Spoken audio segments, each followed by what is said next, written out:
Bonjour et bienvenue dans ce 8e numéro de Expliquer à un investisseur et aujourd'hui nous allons parler de Ethereum. Je suis Jérémy, cofondateur de crypto-formation.fr, auteur de Comprendre le Bitcoin et investir dans les cryptoactifs, ainsi que les 30 clés de l'investisseur crypto dont je vous offre un exemplaire en fin de vidéo. Alors qu'est-ce que Ethereum? Ethereum, c'est pour ainsi dire un super ordinateur mondial. Et ce qu'il faut comprendre là-dedans, c'est que un super ordinateur ne peut pas être super s'il est vraiment seul. Donc, Ethereum, c'est une quantité astronomique d'ordinateurs qui communiquent notamment dans un partage de données décentralisé, c'est-à-dire à partir d'une blockchain. Et il permet la création notamment d'applications décentralisées, justement, car elles utilisent le réseau en ayant leurs données dispersées à travers le monde.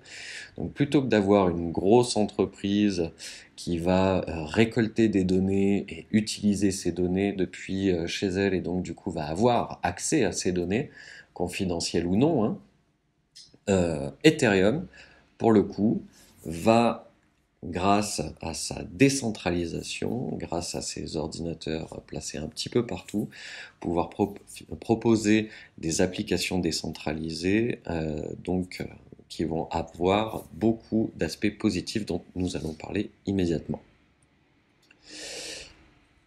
Quel problème a cherché de résoudre Ethereum? Donc, les entreprises qui centralisent et détiennent vos informations, le problème c'est que si l'entreprise périclite ou si l'entreprise décide de vendre vos informations ou si l'entreprise décide de faire quoi que ce soit de ces informations, il peut y avoir un réel souci du fait que ce soit tout au même endroit. Donc, il y a un problème de sécurité et de fiabilité des données et les contrats peuvent aussi être manipulés. Ça, on en reparlera un petit peu plus tard.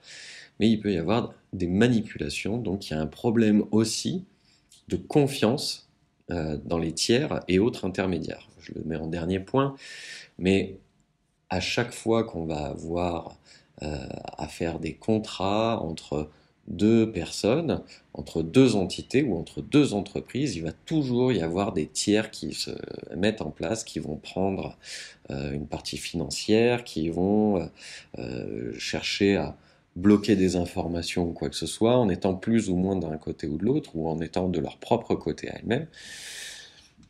Autre problème qu'il y avait aussi, c'était la difficulté de lever des fonds pour des startups prometteuses. Donc du coup, comment se faire connaître, comment lever des fonds, comment avoir ces fonds, comment faire en sorte que pour ceux qui donnent les fonds, comment est-ce qu'elles allaient pouvoir les récupérer ou pouvoir récupérer une contrepartie. Donc pour les deux parties, c'était un petit peu compliqué. Donc Ethereum a cherché à répondre minimum à ces 4 problèmes-là. Les solutions qu'elle va apporter donc pour la création d'applications décentralisées, les dApps, on peut avoir, notamment grâce à la blockchain, donc une sécurité, une transparence, une fiabilité, mais surtout une protection contre la corruption des données. En ayant une immuabilité, j'appelle ça comme ça, de l'immuabilité, puisque en ayant un réseau qui crée et qui met en place l'application décentralisée, nous avons moins de risques de problèmes, moins de risques de shutdown ou moins de problèmes de mauvais fonctionnement. S'il y a un ordinateur qui défaille, s'il y a un problème de calcul ou quoi que ce soit au niveau d'un endroit du réseau, les autres endroits vont pouvoir suppléer à ces problématiques. Donc ça, c'est un principe de base de la blockchain, mais il est important de le rappeler que Ethereum, en 2015, est arrivé avec cette solution-là pour les applications décentralisées, mais aussi pour ce qu'ils ont appelé les contrats intelligents, les smart contracts. Et donc, ces données-là, le fait que ce soit décentralisé, on va avoir donc des contrats qui seront beaucoup plus fiables Et par contre, on va aussi avoir de la transparence, et ça c'est important de le noter parce que on ne peut pas avoir de contrat opaque grâce à Ethereum, on va plutôt avoir des contrats transparents puisque sur une blockchain comme celle d'Ethereum, euh, elle est publique, donc les données sont publiques, donc on peut regarder les transactions, on peut y avoir accès. Dernière solution, c'est les Initial Coin Offerings, c'est-à-dire ce qu'on appelle la plupart du temps les ICO pour aller plus vite. Ce sont les levées de fonds pour des entreprises, pour des startups qui présentent leurs projets et qui vont, grâce à Ethereum, demander à recevoir des fonds, ce qui crée un contrat directement avec le business angel, avec l'investisseur, et ce qui crée un contrat qui fait que la personne part dans la société, va avoir des retombées, qu'elles soient financières ou autres, et va surtout pouvoir revendre également ses parts de cette société le plus facilement qu'il soit. L'intérêt en particulier dont je voudrais parler, parce que je trouve que c'est le plus intéressant, parce que il y a beaucoup d'entreprises qui permettent de créer des applications décentralisées, notamment des smart contracts également, mais en tout cas ça a été les premiers à créer ça, et ça, on va en reparler un peu plus tard, ça a un sens pour nous en tant qu'investisseurs.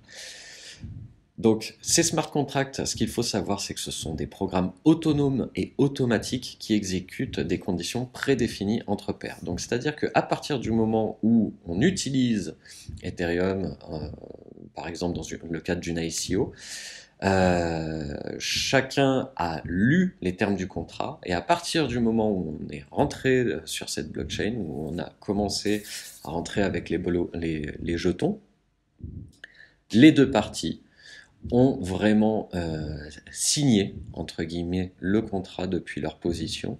Et à partir de là, le contrat sera autonome et automatique. Ils ne pourront plus rien y changer.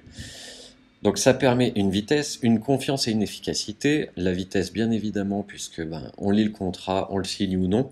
La confiance, parce que nous n'avons pas à passer par des tiers. Et la confiance aussi dans le fait qu'en passant par la blockchain, le contrat ne pourra pas être modifiable.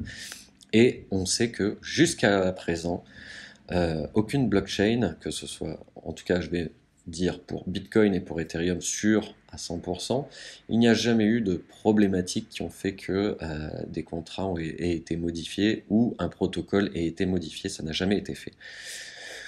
La réduction des coûts, ça c'est toujours le fait par le fait qu'on évite des tiers qui sont inutiles.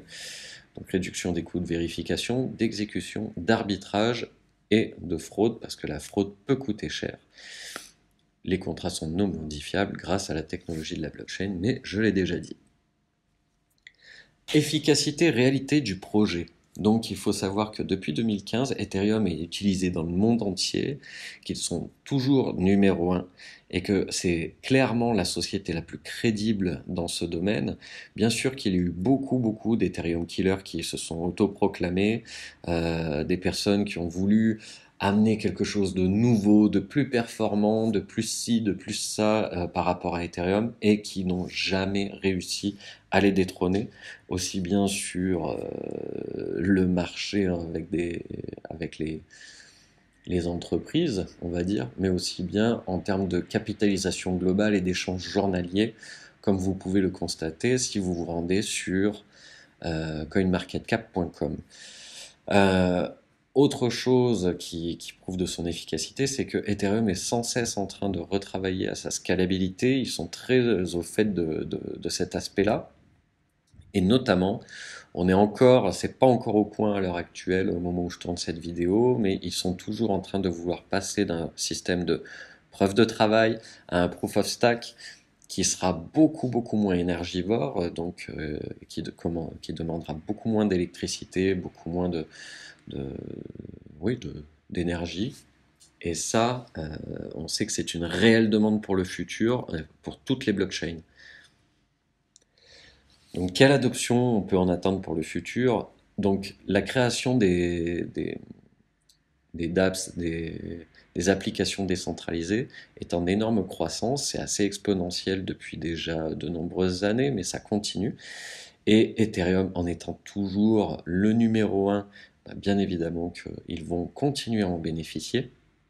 Grâce à l'Ethereum Foundation, et à Vitalik Buterin aussi, du coup je n'en ai pas encore parlé, mais grâce à la personne qui est à la tête d'Ethereum encore aujourd'hui, qui en est le fondateur et qui en est le directeur, Ethereum a une très très forte crédibilité euh, en étant numéro 2 au CoinMarketCap, alors que la première c'est Bitcoin qui fait quand même quelque chose de très différent. Dans leur domaine, ils sont toujours les numéros 1, ils bénéficient d'une crédibilité qui va forcément beaucoup jouer sur l'adoption et sur l'utilisation que vont choisir d'en faire les entreprises futures. Donc voilà, les entreprises font davantage confiance au numéro 1 et ils font prioritairement appel à Ethereum. Donc voilà clairement et succinctement pourquoi est-ce que Ethereum est un excellent produit en tant qu'investisseur sur du moyen ou sur du long terme. Et donc cet épisode est maintenant terminé. Je vous laisse le commenter, le liker si vous l'avez aimé. Et vu que vous êtes arrivé jusqu'au bout de cette vidéo, je vous laisse cliquer sur le lien qui se trouve sous la vidéo pour pouvoir avoir accès gratuitement aux 30 clés de l'investisseur crypto, mon deuxième livre. Donc vous allez être redirigé vers crypto-formation.fr. Vous n'avez qu'à rentrer votre prénom, votre adresse mail et je vous envoie ça immédiatement. À très bientôt, au revoir.